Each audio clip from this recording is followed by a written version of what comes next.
The topic psychology and money, although it seems interesting, but the problem with that, we humans neither know the psychology well, forget about the money. We mess up with the money every time, and it becomes more devastating when you're going to add these two words together, the psychology of money. Now, because the reason is that we always stuck with only one question every time we face it. The question is, if the money is logical, why you are emotional with it? Right? We know we don't need to overspend. We also know that we don't need to overborrow. But most of the time we end up doing that. And that's also not the exception for our cases. Being in this domain, in the domain, talking about these topics to the students and other, my cohorts, at the same time when I actively seeking the different, information about the market and engaged in trading or investing in the different financial instruments or the stocks, and that interest came up all of a sudden right after the COVID, because you all know that is a time when the market soared up. But then, of course, when I went into that, I started investing. But of late, in the last 1 year, if you read newspapers, you know that last 1 year, the market is not doing something very good.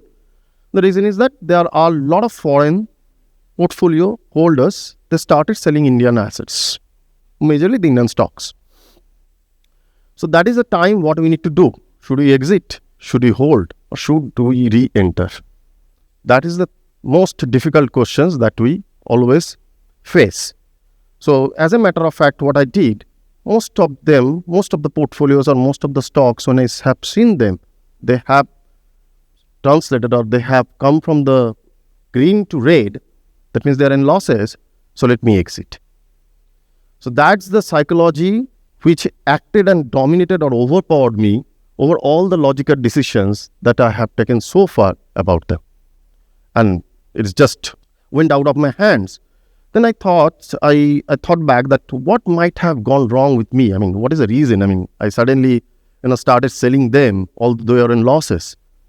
But then I came across the story of a famous book, because this topic is very similar to that book which is written and authored by Morgan Housel, The Psychology of Money. Right. So he presented one story of Ronald Read, a very famous person in that book, but not in real life. He's a very common man in the US. He didn't have any fancy degree, any MBA in finance. He was a very much regular person, a kind of a job he used to do. So his job was defined in the book as a janitor at the gas station. And he also didn't basically have very high salaries or high incomes. Neither he inherited any huge amount of the wealth. But when he was dead in the year 2014, he left back for $8 million and being the janitor at the gas station. So that something and actually raised the eyebrows of many ones who were around them, who knew them, but who didn't know him actually. Now, when it was, a lot of people tried to started doing research on him, what exactly Ronald Read had done in the life. So he followed few principles. The principle says that sometimes you have to act dumb. Now, the principle one he followed, he picked up some of the good performing assets. Assets means few of the shares from the market. He kept on putting in some money whenever there was some money in his hands. He didn't panic. That is basically the main catch point here. He didn't panic. When he didn't panic, when something was against him, when something was going wrong. And he didn't also show off his wealth or his portfolio, anything. Another point, he didn't chase the trend. So when there is a bad time, when there is a good time, he continued to adhere with his basic principles that I need to keep on investing and stay invested. And that could be the result because of which he created so much of wealth without so much of salaries, income, and inherited wealth. So what it actually reminds us, it reminds us few things that basically wealth, it is not always the income, it is because of the behavior. The behavior that you show that I'm going to keep the wealth, keep the money with me without spending much. So that's basically the call that we have to take sometime to create that wealth. Now, when you go through this kind of the discourse or this kind of the discussion or this kind of the stories, we also try to apply them in our lives. But why it happened? I mean, when you try to deal with this kind of the money, why there is a psychological component? What is a behavioral component which automatically comes into the discussion? So that discussion basically was first experimented in 1970 by Walter Mischel. What he tried to do, he actually picked a few children and then he started giving them marshmallows and said them, I'm going to give you one marshmallow. You are not supposed to eat it. If you are going to wait for another 15 minutes without eating it, I'm going to give you another 2 marshmallows. But it was found that within the first 2 or 3 minutes, most of the kids or the children actually ate it. Right? They couldn't wait. They couldn't, wait until 15 minutes with the hope that they would get another 2 marshmallows. As a result, he actually picked up those children who actually waited and continued to monitor their behavior, of course, with respect to the financial behavior and economical behavior till their adulthood. And it was found by the Walter is that those all children had few common traits or characteristics. One is that because of this kind of the behavior, they were all found to have amassed huge wealth later on in the life. One. Second point is that they were all actually earning good amount of salaries. Third one, they created themselves financially smarter over time. Like now, as a result, now what you get to know from this experiment is that it basically throws a mirror before us.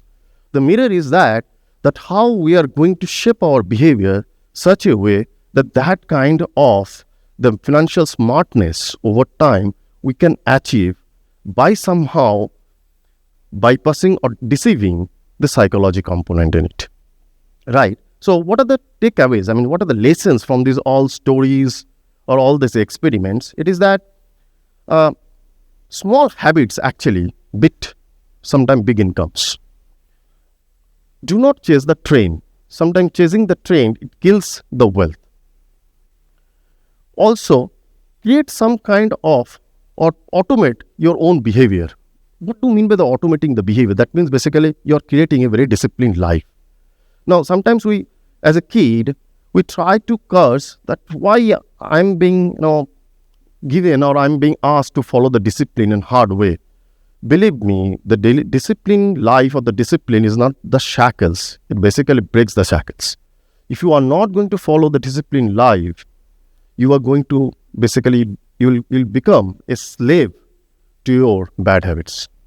And that actually creates the problem later on in your life. So that discipline is basically creates a good behavior, and that good behavior basically moderates your every psychological barriers which may hinder from creating that much of the wealth later on in your life.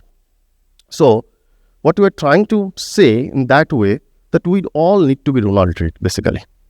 Right? Now how? So we have to think that this overspending or this kind of the spending, is it really required? Now that impulse, as soon as it comes to our mind that I need to buy this phone, I need to buy this gadget, you just hold your horse.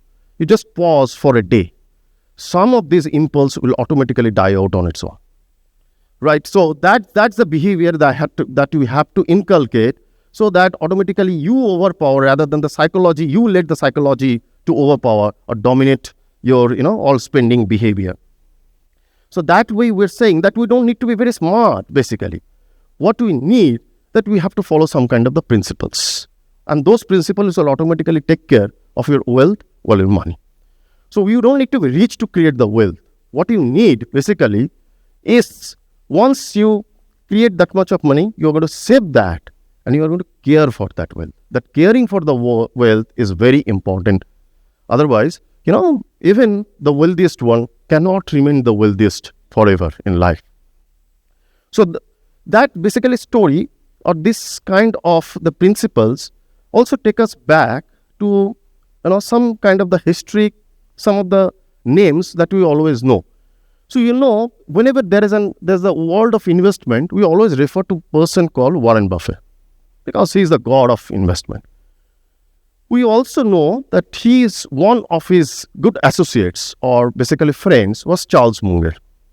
He is no more with us, but he is also one of his good associates. How many of you heard the name of Rick Guren? Rick Guren was basically the third associate of Warren Buffett.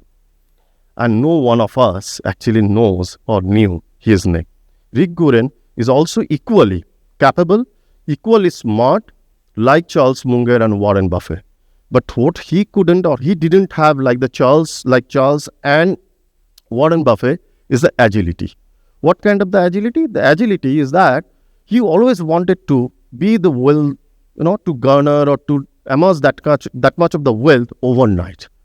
So he always he thinking that let me take some kind of the big risk, and that risk automatically will be translated to the big rewards. But that not always happens.